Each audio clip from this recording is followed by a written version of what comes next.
Hello, that was some footage of me from my first two marathons in London in 2004, the very wet day, and again in 2005. I've only done one more marathon since then in 2016, but I'm planning on doing another one in Seville in the end of February 2020.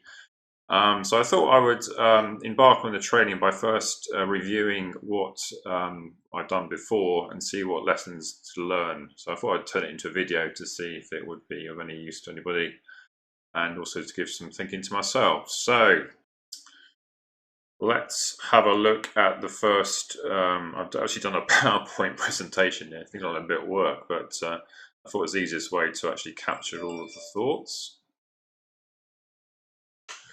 So firstly, some very quick background about me. I'm now 52, coming on 53 next week. And then for many years, I was an 800 meter, 1500 meter track runner with PBs of 155 and 355. Got to about age 36. I think I did 2-1 every race out in that season. So I thought a better time to up the distance and try for the marathon. So I changed my mileage considerably from around about 30 for track to at least around about double that. And in that build up, I was starting to do some times I hadn't achieved for a good 10 years in 5 and 10K type races. And then, so what about the marathon itself? Well, these are a summary of my marathon. So in 2004, the first one I did 2:38, age 37. And then the following year, I had another go and did 2:33. Then I had a couple of aborted attempts. New York in 2009, I entered, but didn't actually get to start because I had an Achilles injury. I didn't really ever get the training going. 2 years later, I'd entered Dublin in the autumn, and training was going okay until 3 weeks before the race when I crashed into a post I didn't see when I was out running, and I ended up 10 days in hospital. So that wasn't a good one. So I finally got to do my next marathon in 2016 in Treviso in Italy and did 2:53, aged 49. So you can see from the age graded there and the paces that although my time in Treviso was a lot slower than earlier, it was basically identical performance on age graded to the first one. So the aim now for 2020 should be to try and see if I can get another sub 3 before I get too old. Now, interestingly, to do 2:59.59 is basically almost an identical age graded to the my first one and my last one in Italy. Only the one in London, my PB, was slightly better. So if I were to exactly equal on age graded what I did last time, Treviso, I would need to do 2:59.21, and to equal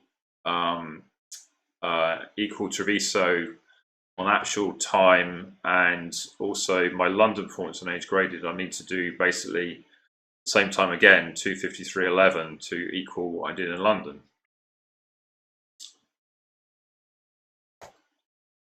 So let's have a look at the training that I did in 26 weeks prior to the race. And I've broken it down 26 weeks as like the first 10 weeks is like a sort of preliminary build up. I wasn't really training for the marathon per se, but just an indication of my sort of fitness levels at the time.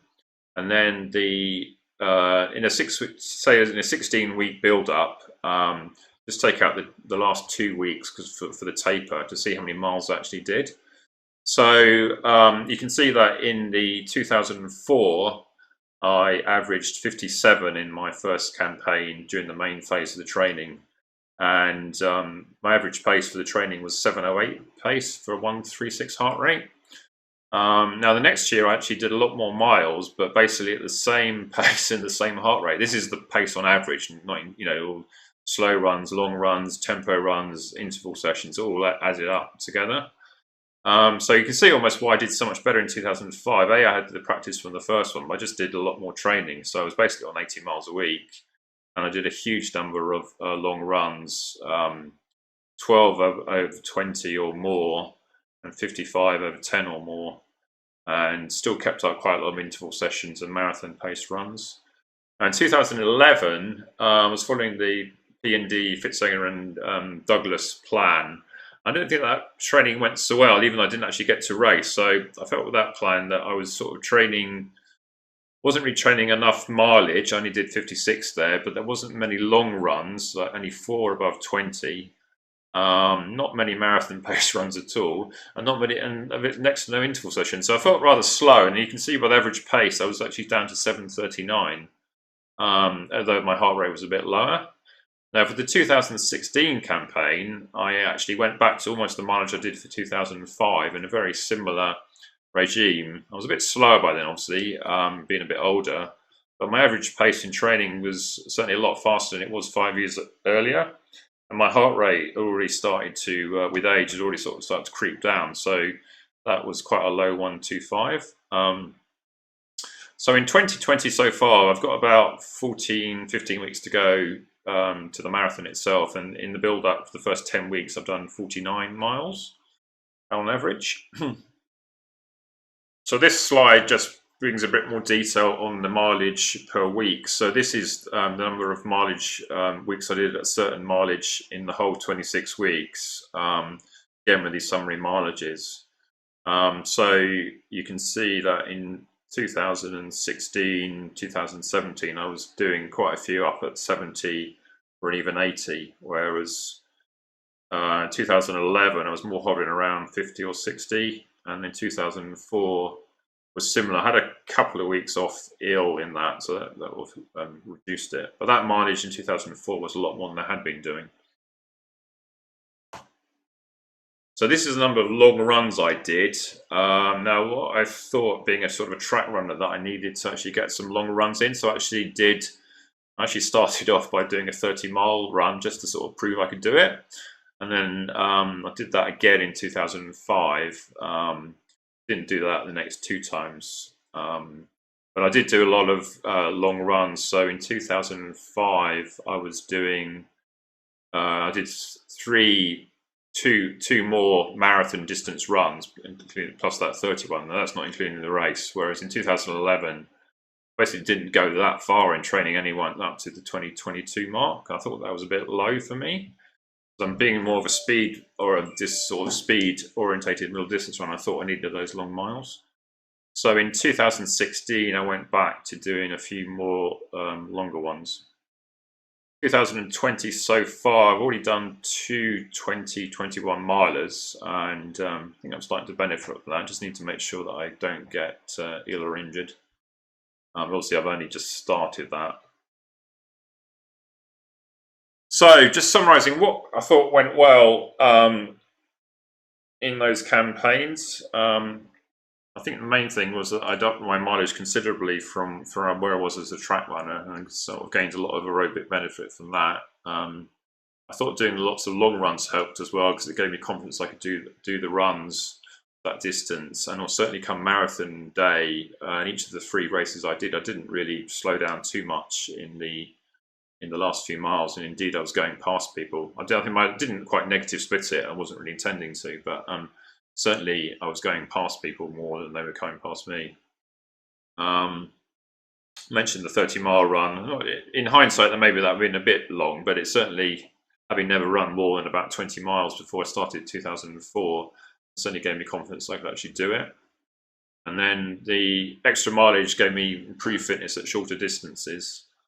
And then I did a lot of marathon pace work, where I'd say do an hour at, say, marathon pace, which back then was about 6-minute miling. These days it's more like 6:50 for sub 3.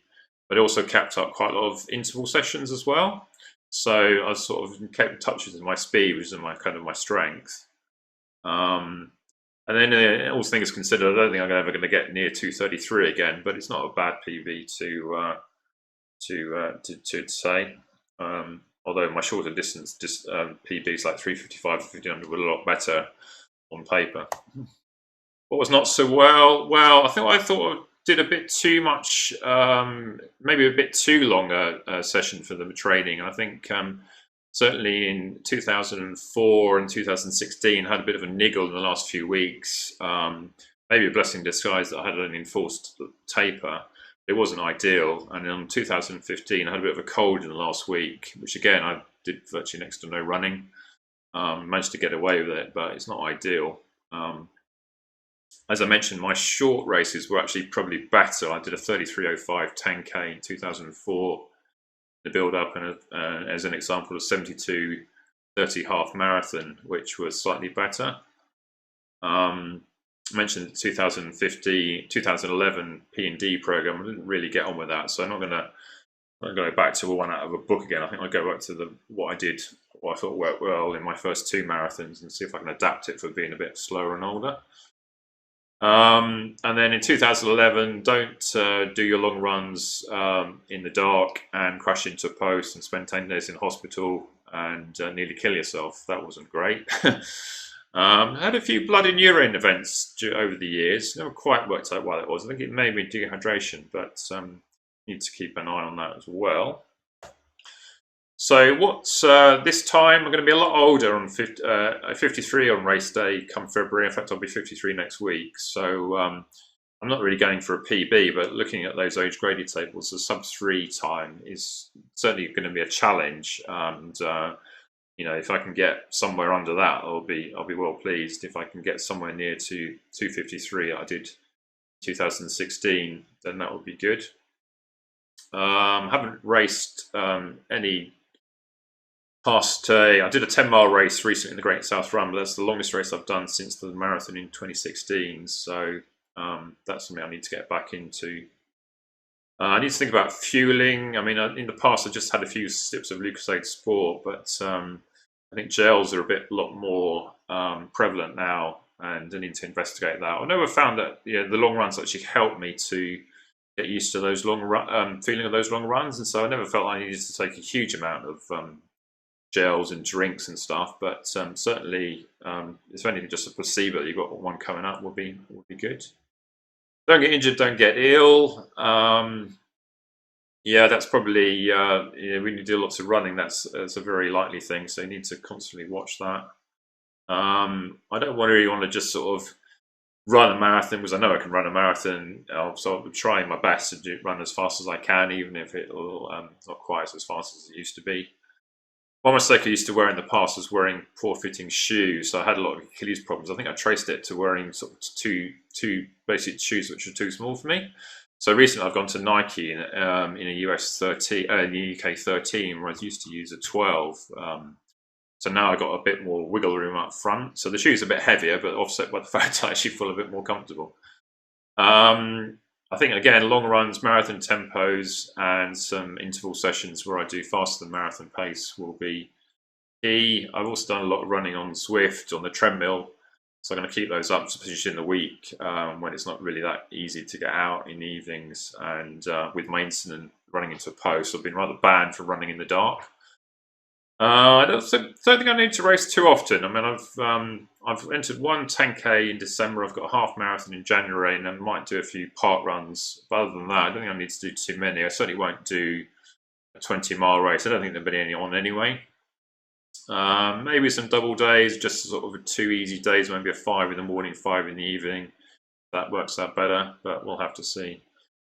So thanks for coming along. I think the next one I'll set out my rough idea for a training plan and see how that looks. I mean, the training plan itself I think will be fairly sort of straightforward. If I pencil in Zwift runs on Monday and Wednesday I usually do my intervals on Zwift, and then I've got a long one on a Sunday. I tend to do like marathon pace work or like longer intervals on a Saturday, and everything else is just basically running easy, just trying to pile in the miles. So I'm up to about 60 miles, I think, the last couple of weeks. I might have a slightly tapered week this week. Don't want to push it too much, but if I can get the push up to 60 to a bit nearer 70 and still feel I'm doing okay, I think I'll be doing well. But I'll actually see if I can write out a plan which is a bit more specific. As for shoes, well, and that's another concept for another day.